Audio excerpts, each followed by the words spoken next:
Happy Thanksgiving, everyone who's supporting me. I really appreciate it.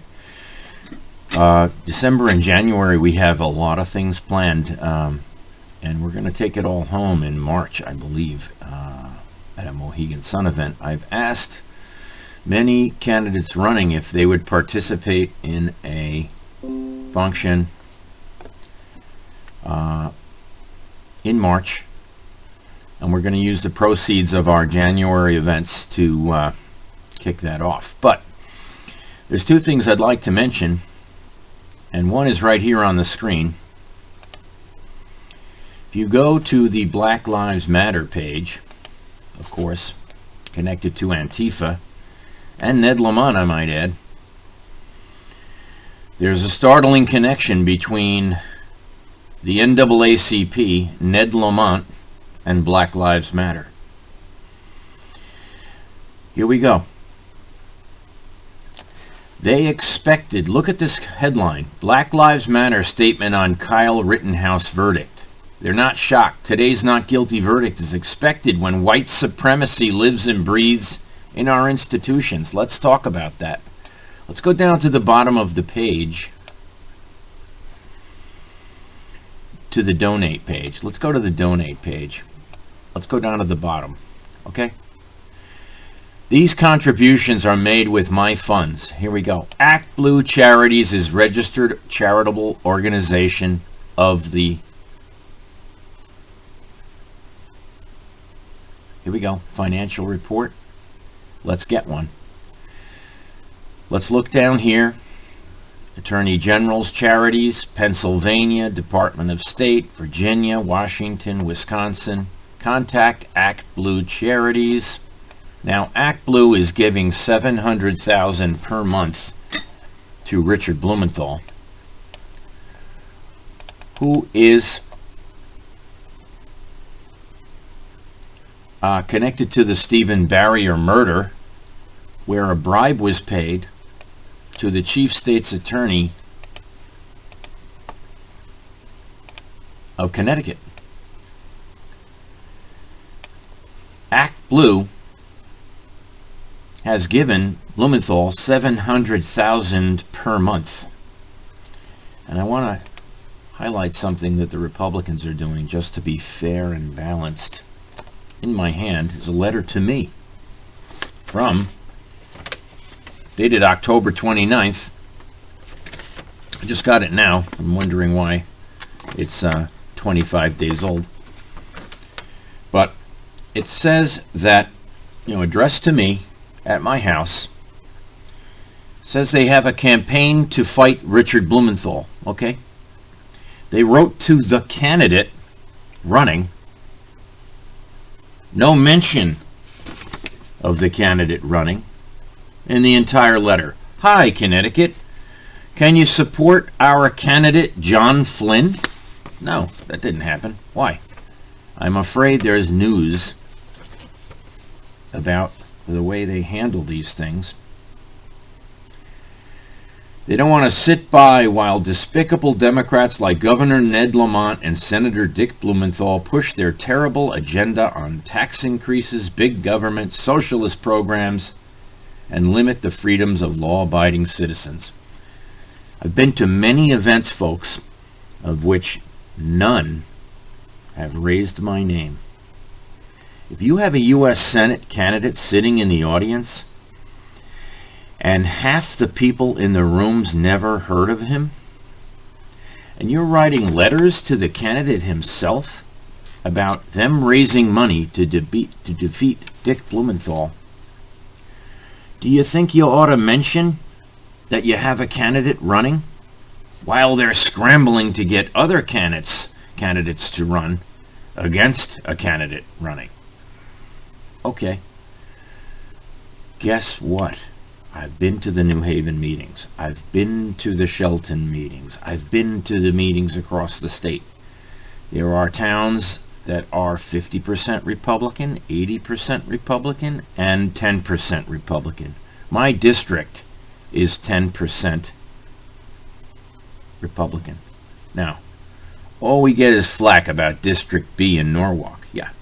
We had the mayoral candidate running for Norwalk, and we had the U.S. Senate candidate running for the state out of District B in the 140 in Connecticut. And guess what? Everyone just puts down District B. What's wrong with District B? There's nothing wrong with District B. We have 2 members, and one ran for mayor of Norwalk, and the other one is running against Dick Blumenthal, and is the only one who calls him out, is the only one who has the slightest chance of beating him. Today, thanks to Bridgeport, we're off to meet with all the parishes in the black community, courtesy of Ethan Book, a fine, outstanding Republican who's run for many offices over the many years, has virtually no support from Bridgeport. And you know what?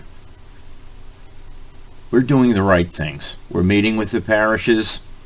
We're talking to the priests.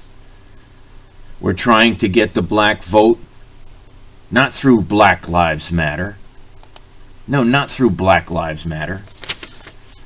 And why isn't the GOP mentioning in their appeals? Okay? Can you help us fight against the Democrats? We have a candidate, folks. It's viable. I'm looking to change the prosecutorial misconduct. I have media deals right now cooking. I'm on Channel 12 twice a month, and Blumenthal is on 5 times per week. Guess what? Channel 12 is owned by CNN. The Huffington Post owns the Patch. And the Hour is a terrible news organization. Absolutely terrible. What does the Hour do? They use falsified body cam evidence, knowingly using falsified body cam evidence in murder cases. And they're working with Black Lives Matter. Yes, they are. And they're welcoming Antifa to Connecticut. Yes, they are. Look at the Stephen Barrier rallies. First 100 people, then 300, then 1,000, then 3,000, and 9 cops got injured in the last rally. And what happened? Cops were kicking people in the face in the street. They kicked a 120-pound lady in the face, knocked her down. She was peacefully protesting.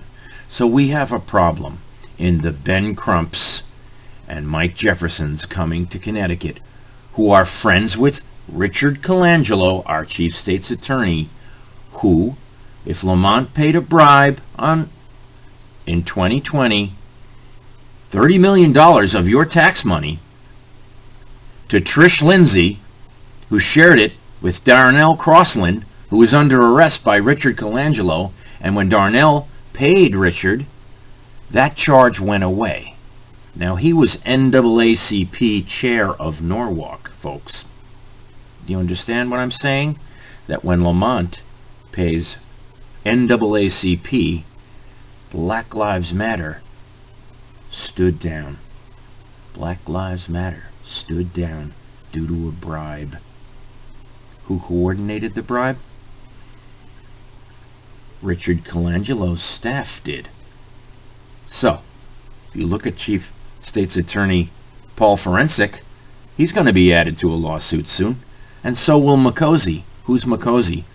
Makosi was pedophile partner of Thomas Cummings,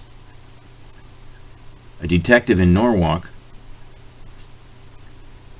Makosi was the investigator under...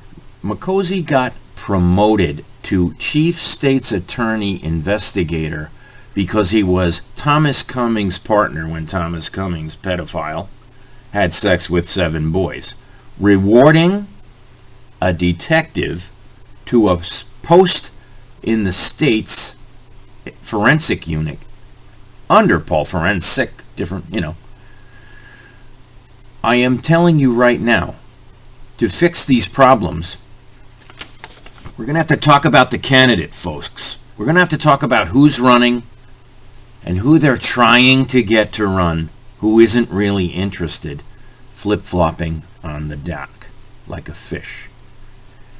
I've been running for over 3 years for this position. We've got a lot going on. We have something called debateattorney.com, which will take off, folks, which will take off. It's right now starting candidate debates for congressional and senatorial races. Yes, Himes, DeLauro, Courtney, Larson, and Hayes were all challenged to debate on debateattorney.com, and they lost by default. We asked them to debate about H.R. 1, the Voter Fraud Act.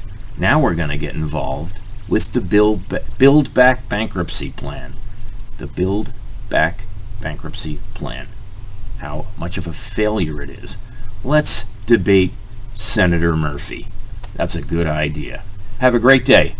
I'm just telling you that if we don't focus on the most important election in the state, we are not going to win. And if you want to win with Flynn, contact my website, go to my page, Flynn2022, USSenate.com, and make a $10 contribution monthly. Track the campaign, find out where the money's going, because we have mostly volunteers. We do have expenses, but we have, I don't know, quite a few volunteers at this point, but we need 180 more. Can you volunteer for your town? Please volunteer for your town. Please contact me at johnflynn4USSenate@yahoo.com if you're willing to volunteer for a town. We have 4,500 letters to mail this month. We have one volunteer doing that. She's a gem. Thank you, Stephanie. Talk to you soon.